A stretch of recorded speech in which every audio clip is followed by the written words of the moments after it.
Hadrat Rasulullah Sallallahu Alaihi Wasallam bersabda, "Para pelopor ada 4. Saya adalah pelopor orang Arab, Suhaib adalah pelopor orang Romawi, Bilal adalah pelopor orang Habsyi, dan Salman adalah pelopor orang Persia." Dengan kata-kata ini, Nabi suci Sallallahu Alaihi Wasallam menubuatkan penyebaran Islam di seluruh dunia Arab, serta di Eropa, Afrika, dan Asia, dan bagaimana kita, umat muslim yang datang kemudian akan menelusuri halaman-halaman sejarah, mencari leluhur kita yang hebat, yang mendahului kita dalam keimanan dan berusaha mencontoh teladan mereka.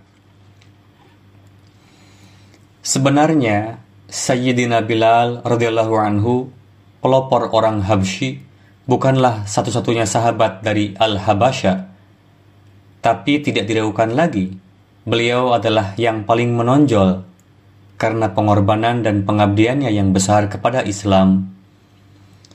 Namun ada begitu banyak sahabat Habsyi yang hebat. Salah satunya adalah seorang wanita hebat yang Nabi suci Sallallahu Alaihi Wasallam anggap sebagai salah satu ibunya. Ia adalah wanita agung dari Abyssinia, bernama Barakah binti Thalabah. Di Arabia pra-Islam, perbudakan adalah hal yang normal, dan budak diperlakukan seperti binatang.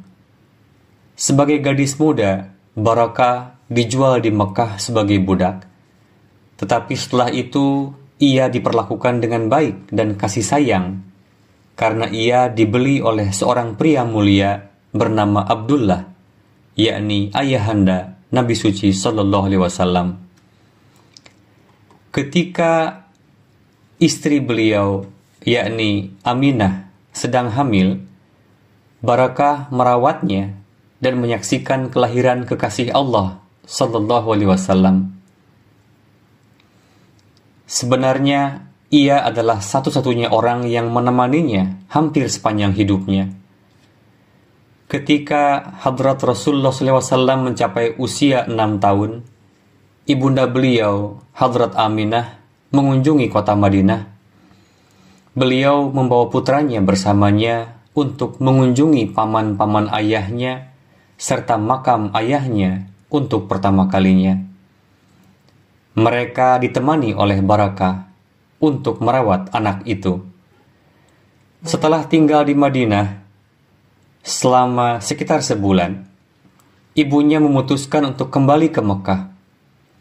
Dan ketika mereka tiba di tempat yang disebut Al-Abwa, setengah jalan ke Mekah, Hadrat Aminah jatuh sakit dan meninggal. Barakah membelai kepala anak yatim itu dan memintanya membantu menggali makam ibunya. Ia membantunya sambil menangis. Setelah selesai pemakaman, Barakah dengan lembut memegang tangannya untuk pergi. Dia berjalan bersamanya sambil melihat ke belakang ke arah makam sambil berkata, "Ibuku, ibuku." Dengan demikian, anak yatim itu kembali ke Mekah tanpa ibu, di mana dia tinggal di bawah asuhan kakeknya dari pihak ayah, Abdul Muttalib. Sementara Barakah terus merawatnya.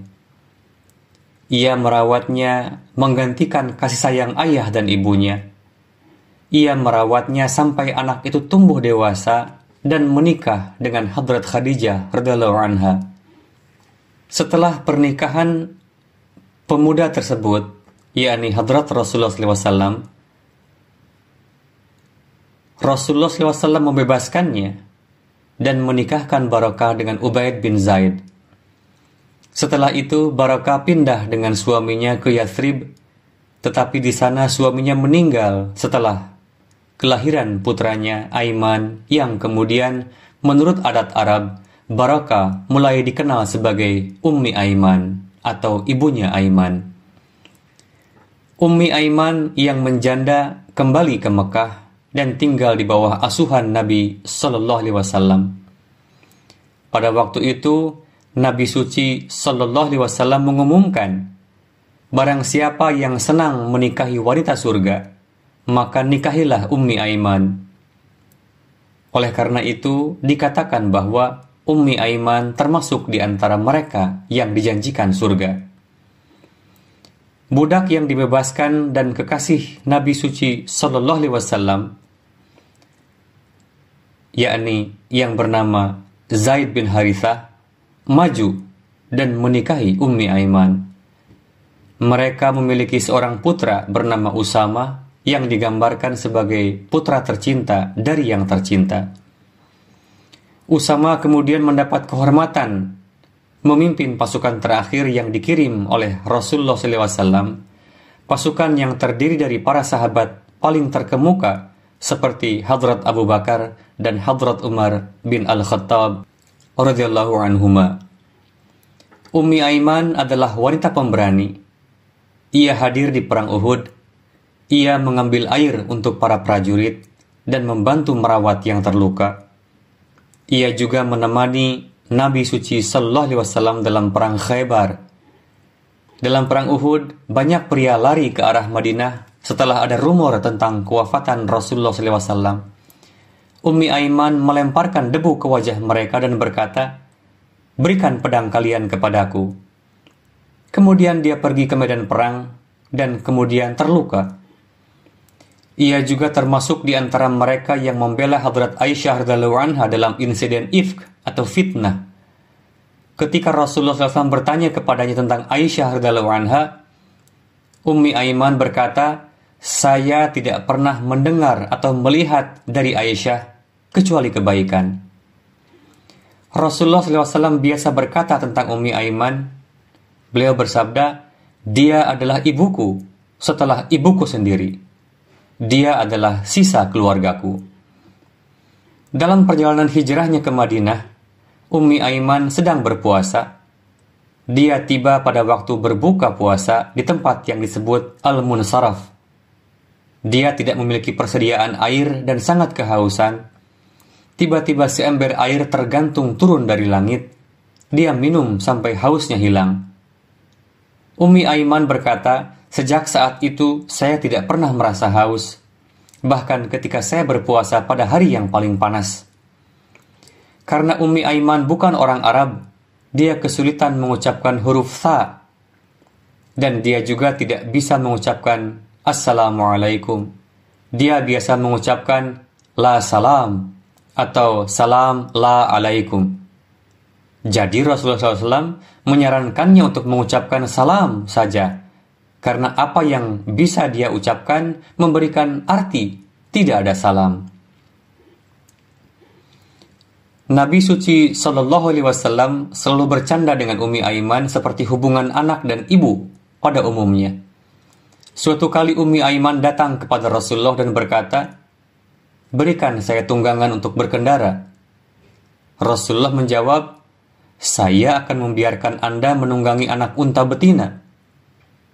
Ummi Aiman dengan enggan berkata, "Saya tidak mau. Itu tidak akan mampu membawa saya."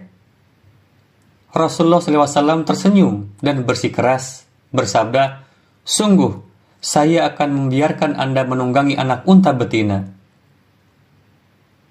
Kemudian Ummi Aiman faham bahwa yang dimaksud oleh Rasulullah SAW adalah semua unta dilahirkan dari unta betina.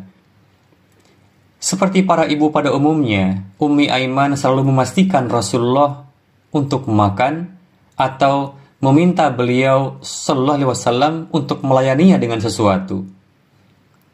Suatu kali Ummi Aiman melihat Rasulullah sedang minum, dan Ummi Aiman berkata kepada Rasulullah, "Berikan saya air." Hadrat Aisyah berkata, "Apakah Anda berkata seperti itu kepada Rasulullah?" Ummi Aiman menjawab, "Ya, saya telah melayaninya untuk waktu yang lebih lama." Rasulullah bersabda, "Dia memang benar." Kemudian Rasulullah melayani Ummi Aiman. Jika Ummi Aiman melihat Rasulullah menangis, ia menangis bersamanya. Suatu kali ketika putri muda Rasulullah sedang menghembuskan nafas terakhir, Rasulullah mengangkatnya dan mendekapnya ke dadanya, meletakkan tangannya padanya, dan kemudian anak itu meninggal di tangan beliau sallallahu alaihi wasallam. Ummi Aiman menangis dan Rasulullah bersabda, "Wahai Ummi Aiman, apakah engkau menangis sementara Rasulullah bersamamu?" Ummi Aiman menjawab, "Mengapa saya tidak menangis ketika Rasulullah menangis?" Rasulullah kemudian bersabda, "Sesungguhnya saya tidak menangis, melainkan itu adalah kasih sayang." Kemudian Rasul menambahkan, orang beriman baik-baik saja apapun situasinya, bahkan ketika jiwanya ditarik dari tubuhnya, dia memuji Allah yang Maha Perkasa dan Maha Agung. Hadrat Abu Bakar, Hadrat Umar radhiyallahu anhuma terus mengunjunginya secara rutin seperti yang biasa dilakukan Rasulullah SAW. Karena Ummi Aiman menikmati persahabatan yang diberkati dengan Rasulullah SAW, ia meriwayatkan banyak hadis darinya. Ummi Aiman wafat pada awal masa kekhalifahan Hadrat Utsman radhiyallahu anhu. Hadrat Utsman memimpin salat jenazah beliau dan memakamkannya di pemakaman Baqi.